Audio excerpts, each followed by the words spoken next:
एक कस्बे में एक डॉक्टर रहता था जिसका नाम कमलेश था। उसकी शादी हो चुकी थी। उसकी पत्नी का नाम मधुमिता था। एक दिन डॉक्टर कमलेश मॉर्निंग वॉक के लिए घर से निकला। वह अभी थोड़ी ही दूर गया था कि एक मोटरसाइकिल पर सवार 3 आदमियों ने उसे गोली मार दी। डॉक्टर की वहीं मृत्यु हो गई।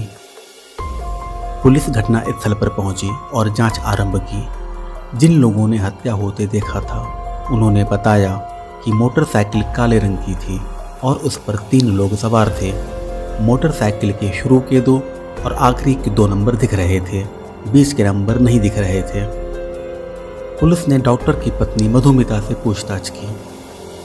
क्या डॉक्टर साहब की किसी से दुश्मनी थी? जी नहीं, उनकी किसी से कोई दुश्मनी नहीं थी। आपको किसी पर शक है? नहीं, मैं किस पर शक करूं? उनका किसी से कोई वाद विवाद नहीं था। इलाके में सब लोग उन्हें पसंद करते थे। आप उनकी हत्या की वजह बता सकती हैं? हत्या की वजह से हमें हत्यारे का पता चल सकता है। मुझे इस बारे में कुछ नहीं मालूम। वहाँ पर एक आदमी और मौजूद था। उसने कहा, जिसने भी डॉक्टर कमलेश जैसे सज्जन आदमी की हत्या की है वो कभी खुश नहीं रहेगा, वो नर्क की आग में जलेगा। आपकी तारीफ? जी, ये मेरे गांव से हैं, ये गांव के प्रधान हैं। पुलिस उनसे पूछताछ करके वहाँ से चली गई। धीरे धीरे 2 साल बीत गए, लेकिन न तो हत्यारों का कुछ पता लगा और न ही हत्या के कारण का। अंत में थककर पुलिस ने केस को बंद कर दिया। 7 साल बाद उस इलाके में एक नए इंस्पेक्टर की पोस्टिंग हुई जिसका नाम राजेश था। राजेश ने अपने थाने में अनसुलझे केसों की फाइल मंगवाई। उन फाइलों में डॉक्टर कमलेश की भी फाइल थी। इंस्पेक्टर राजेश ने नए सिरे से केस की जांच करने का फैसला लिया। उसने सब इंस्पेक्टर कदम से कहा, किसी भी पैसे वाले की हत्या में जब उनकी किसी से कोई दुश्मनी न हो तो सबसे पहला शक उस पैसे वाले के पति या पत्नी पर जाता है। तुम उसकी पत्नी की निगरानी करो और पता करो कहीं उसका किसी और के साथ अफेयर तो नहीं है। Yes sir. उन्होंने फिर से उन लोगों से पूछताछ शुरू की जो इस घटना के बारे में जानते थे। घटना के समय तुम कहाँ थे? साहब, मैं मॉर्निंग वॉक कर रहा था। तुमने क्या देखा था? साहब, मैंने देखा कि एक मोटरसाइकिल उस तरफ से आई। उस पर 3 लोग सवार थे। डॉक्टर साहब के पास पहुंचकर उस पर सवार लोगों ने डॉक्टर साहब पर गोली चला दी। गोली लगते ही डॉक्टर साहब गिर गए और मोटरसाइकिल सवार तेजी से भाग गए। तुमने मोटरसाइकिल का नंबर देखा था? नहीं साहब, मैं थोड़ी दूर पर था इसलिए नंबर नहीं देख पाया। मोटरसाइकिल किस रंग की थी? काले रंग की थी साहब। वहाँ पर सब इंस्पेक्टर कदम आता है। सर, हमने मधुमिता का बैकग्राउंड खंगाला है। उसका किसी के साथ कोई अफेयर नहीं है। उसका कैरेक्टर एकदम साफ सुथरा है। इंस्पेक्टर राजेश ने और पूछताछ की जिससे उन्हें और जानकारी मिली। तुमने डॉक्टर कमलेश की हत्या वाले दिन काले रंग की मोटरसाइकिल को यहाँ से जाते देखा था? हाँ साहब। तुमने मोटरसाइकिल का नंबर देखा था? हाँ साहब। उस मोटरसाइकिल पर 3 लोग सवार थे और वो बहुत स्पीड में मोटरसाइकिल चला रहे थे। इस मोड़ पर उनकी मोटरसाइकिल पलट गई थी। वो तीनों जल्दी से उठे और मोटरसाइकिल लेकर फिर भाग गए। उनकी इसी हरकत से मुझे मोटरसाइकिल का नंबर याद रह गया था। उनकी मोटरसाइकिल का नंबर क्या था?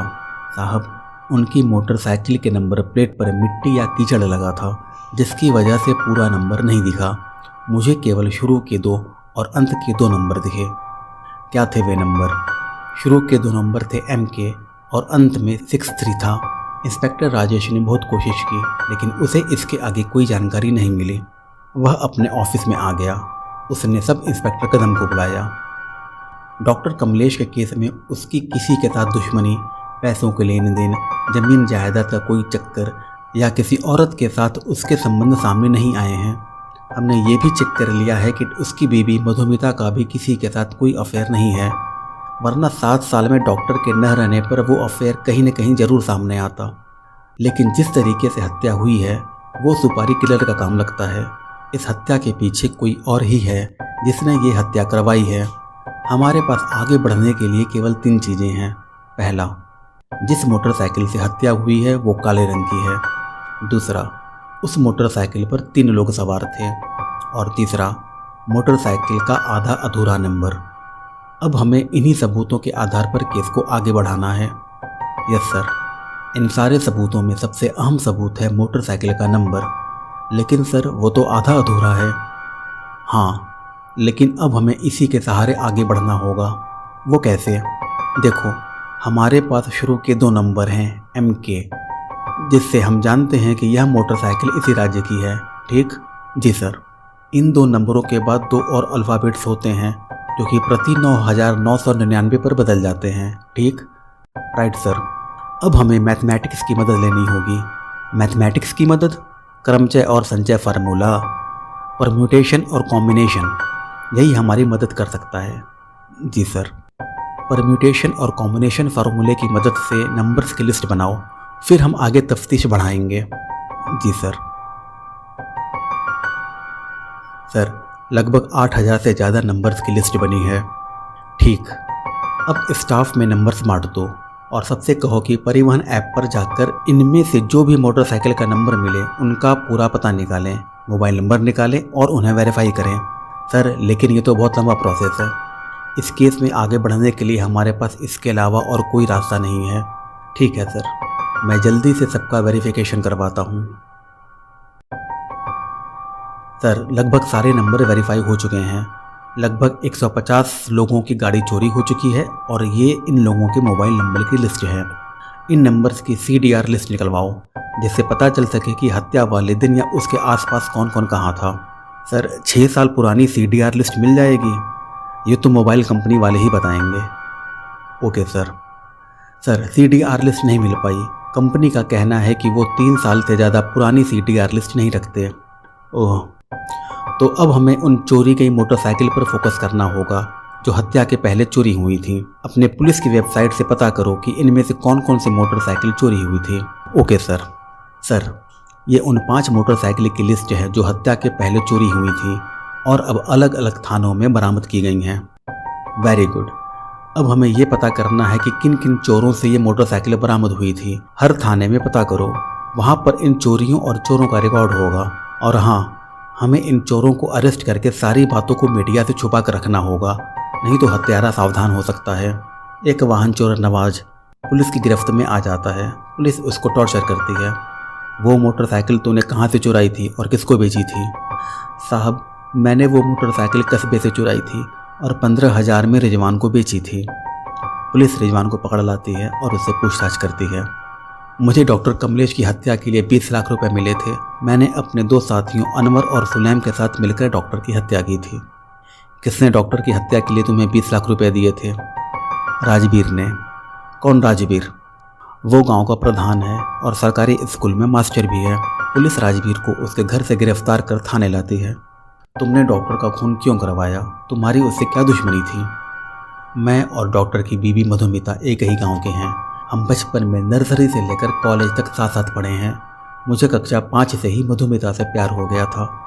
हाई स्कूल तक आते आते मुझे ये मालूम हो गया था कि मधुमिता भी मुझसे प्यार करती है, लेकिन हमारे गांव में ये सब बातें बहुत बुरी मानी जाती थी। हम छुप छुप कर मिला करते थे। हमारे आपस में संबंध भी बन गए थे। कॉलेज के बाद डॉक्टर का रिश्ता मधुमिता के लिए आया। डॉक्टर एक बहुत अच्छे परिवार से था, इसलिए मधुमिता के घर वालों ने इस रिश्ते के लिए हाँ कर दी। जब मुझे ये बात पता चली तो मैंने मधुमिता से कहा कि वो इस शादी से मना कर दे। मैं ऐसा नहीं कर सकती हूँ और ना ही अपने घर वालों को मैं बता सकती हूँ कि मैं तुमसे प्यार करती हूँ। गांव वाले हम दोनों की जान ले लेंगे। मधुमिता की शादी डॉक्टर कमलेश से हो गई। मैंने भी मधुमिता के घर आना जाना शुरू कर दिया। मैं डॉक्टर के घर उसकी अनुपस्थिति में भी जाने लगा था, जिससे हमारे मिलन में कोई बाधा न आए। लेकिन इस बात की खबर डॉक्टर को लग गई। एक दिन डॉक्टर ने मुझसे कहा, आज के बाद यहाँ मत आना वरना ठीक नहीं होगा। मैंने उसी दिन से ऐसे लोगों की खोज शुरू कर दी थी जो डॉक्टर को मेरे रास्ते से हटा दें। मेरी मुलाकात रिजवान से हुई। डॉक्टर की हत्या का सौदा 20 लाख में हुआ। तुम्हें पूरे पैसे काम ख़त्म होने के बाद मिलेंगे और अगर काम सफाई से हुआ तो इन 20 लाख के साथ साथ जो चाहोगे वो मिलेगा। तुमने इस बारे में मधुमिता को बताया था? नहीं, इस बारे में मधुमिता को कोई जानकारी नहीं थी। मैंने उसे कुछ नहीं बताया था क्योंकि मैं जानता था कि पुलिस का जरा सा भी दबाव पड़ने पर वह सब कुछ बता देगी। डॉक्टर की हत्या के बाद भी मैं उससे मिलता रहा और पूछता रहा कि डॉक्टर की किसी से कोई दुश्मनी तो नहीं थी जिससे वो मुझ पर शक न करे। रिजवान की निशानदेही पर उसके दोनों साथी पकड़े गए। सबको लंबी सजा हुई और इस तरह एक बंद के 7 साल बाद खुला।